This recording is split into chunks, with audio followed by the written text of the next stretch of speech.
La plaza, un día lluvioso, la torre de la iglesia chuza un nubarrón gris oscuro que hace una hora se ha estacionado sobre el centro del pueblo. Por esa herida va a empezar a derramarse toda el agua del cielo. El aguacero va a empezar por allí, y la herida se irá abriendo hasta que llueva sobre todos los techos, hasta que el cielo negro desembolse toda esa humedad que lo tiene embuchado y que hace transpirar grueso y pegajoso. Un frío tibio camina por las calles a la altura de las canillas.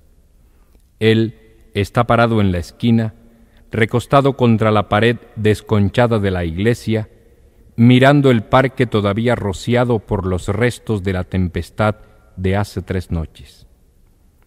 Espera algo o alguien. Abarcas de 3 puntas y él erigido sobre sus suelas cerradas. Primero que todo, manifestar que el tiempo pasa rápido, ¿no? Hace poco yo fui asaltado en una madrugada con la nefasta noticia de su muerte. Y ya hace un año, increíble. No, en esa oportunidad yo decía que David Sánchez Julião, es uno de esos escritores muy visibles, muy ostensibles, que una personalidad muy fuerte, ¿no? Una personalidad muy ostensible, que pudo haberse interpuesto quizás entre el público lector y su obra. Es decir, me explico. Para mí era un escritor cuya personalidad atractiva, seductora, se colocaba frente a su obra, delante de ella. De repente recuerdo que tengo que escribir hasta tarde y que se me han acabado los cigarrillos. ¿Dónde conseguirlos? Tal vez en las chazas del mercado, pero no. Ya los chaceros deben haberse marchado. Frente al Teatro Colombia, es muy tarde. La clientela de Marlboro debe haber entrado ya a ver la película mexicana de hoy. Frente al Teatro Marta, tampoco. Debe haber pasado lo mismo. El bar Tuki Tuki. Ese es el lugar. Allí los venden más frescos que en ningún otro lado. Bueno, David Sánchez Julião es sin duda un representante clásico, muy fuerte, de lo que podríamos llamar la cultura popular del Sinú y del Caribe colombiano. David enfocó su trabajo muy cerca de las palpitaciones fundamentales de la cultura popular. Sus temas, desde sus primeros cuentos, estuvieron enfocados hacia el hecho que ocurre, hacia el personaje que sucede en el ámbito de lo que podríamos llamar el pueblo costeño caribeño y el pueblo sinuano. ¡Herda! Mira quién entró ahí. El viejo David, mi amigo. Viejo David, venga viejo David, choque esos 5 gusanos del extremo de la extremidad superior derecha. En español, deme la mano. Ajá, Flecha, ¿qué ha habido? Bueno, bien, viejo David, siéntese aquí, vea. Siéntese aquí, con este man que no lo defraudará, el Flecha. Este man que vive en el mundo de Marlboro, ¿sabe cómo es? Mierda, viejo Davidson, ¿sabe que hace un rato, mire, lo tengo viste, echándole el ojo para lanzarle las incidencias del partido de mi vida? A vaina, pregunte si no aquí en Lorica. Es verdad que me decía la gente y que está por ahí vaina cogiendo datos para escribir un libro. Y yo, mierda, mire. Una de mis primeras experiencias como lectora fue a través de la obra de David Sánchez Julião. Recuerdo que era muy niña cuando llegó a mis manos El Arca de Noé. Ese libro fue una revelación para mí. Saber que podíamos tomar historias que nos habían contado de siempre y volverlas a hacer bajo la mirada particular. Me abrió unas grandes posibilidades y pienso que fue un estímulo importante para mi posterior oficio como contadora de historias. David siempre tenía como una cierta prevención y no era de mi edad, mi amiga de la casa era Rocío, que era la última, y David me caía otro, siempre estaba metido en otro cuento, estaba haciéndose unas cosas distintas a las que uno en ese momento, como era más joven, le interesaba, que era cantar, bailar, el paseo, las rumbas, y David tenía su pose de intelectual. Pero me tocaba, clavarlo, llegaba a la casa y estaba David, ¿cómo estás, David? ¿Cómo te va? Hasta luego, Jairo. Y de esa manera empezamos a sociabilizar y a entablar una relación. No era de amistad, era de conocidos. Pero luego, con el transcurrir de los tiempos, iba uno creciendo, va evolucionando, me empezó a llamar la atención lo que David hacía y llegaba y le preguntaba, oye David, ¿tú qué es lo que estás haciendo ahí? No, estoy escribiendo. ¿Y qué es un escritor? Me decía, un escritor es una persona como yo que escribe. Ah, pero además los escritores parecen como antipáticos, parecen así. Decía, no, lo que pasa es que no podemos hablar mucho porque de eso se trata precisamente, de escribir. Y hablábamos y ahí se me fue quitando la prevención que tenía con el personaje. David Sánchez Juliao fue para mí mi amigo, mi gran amigo, aquella persona que en su momento supo cómo guiarme en la literatura. De sus sabios consejos y su generosidad para lograr los trabajos que veníamos haciendo aquí en el departamento de Córdoba. Mi amistad hace más de 35, 40 años. Su primer libro se lo dedicó a Antonella, a mi hija, cuando nació Antonella. Y luego sus personajes incluyó el nombre de Suad por ese afecto, por esa complicidad que había entre nosotros. En Montería, ayer, con una señora ya mayor de las viejas generaciones, como pensaban la gente antes de todas estos orgullos por nuestras propias cosas. Las tarjetas débito tienen el problema de que uno las usa, como yo viajo tanto, las uso, no quiero viajar con efectivo, se carraspela la banda y no funciona. Entonces me quedé sin plata en Montería, no tenía ni para coger el taxi para ir a recibir el honoris causa. Y le dije a un amigo, préstame plata, y el amigo me dio un cheque.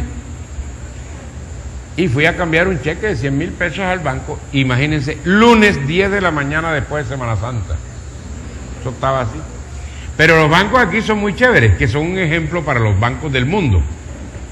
Los bancos de acá, en los bancos de acá la gente no hace cola, sino que llega y dice, cuadro, ¿qué hubo, amigo? Y tal, y se pone a hablar con la gente y coge el cheque y lo mete a la ventanilla y se va a conversar en una esquina del banco con el amigo. ¿Qué más ha habido? ¿Cómo pasaste la Semana Santa? No sé qué. Entonces el cajero va llamando, Pedro Pérez, y uno vaya a buscar la plata. Juan Benítez, va uno a buscar la plata. Imagínense, meto yo ese cheque y me puse a mirar a la gente, hablé, me encontré un amigo en la esquina del banco, me puse a hablar con él, y esa cosa así, y grita el cajero, David Sánchez Juliao. Cuando yo estoy, yo me puse colorado, porque yo manejo bien la cosa en público, pero esas cosas me agarró de sorpresa. Entonces yo todo humildito iba, todo colorado, como un tomate, como un cachaco para la playa. Iba yo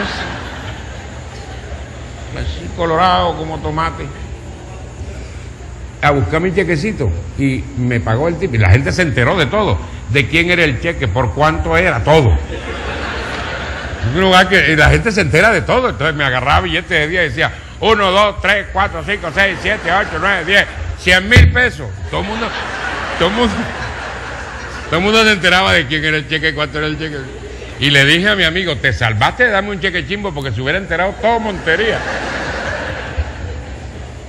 Cuando voy saliendo del banco, esta señora de unos 65, 70 años, de la generación esta anterior a este fenómeno de los últimos 20 años, me para a la salida del banco, me dice, mire, perdone.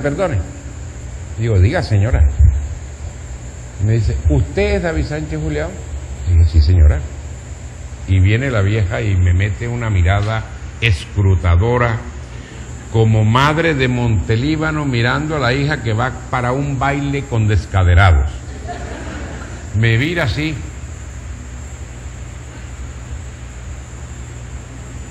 ¿Usted, David Sánchez Juliao? Sí, señora. Y otra vez. Digo, sí, señora, yo soy. Y me dice, ¿y esa es toda la bulla?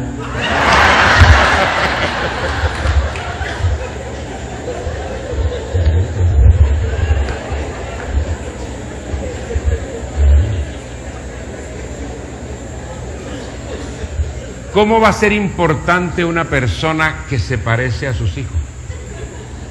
Que habla como sus hijos, que come como comen sus hijos, que baila como bailan sus hijos. Ustedes no me han visto a mí bailando porro.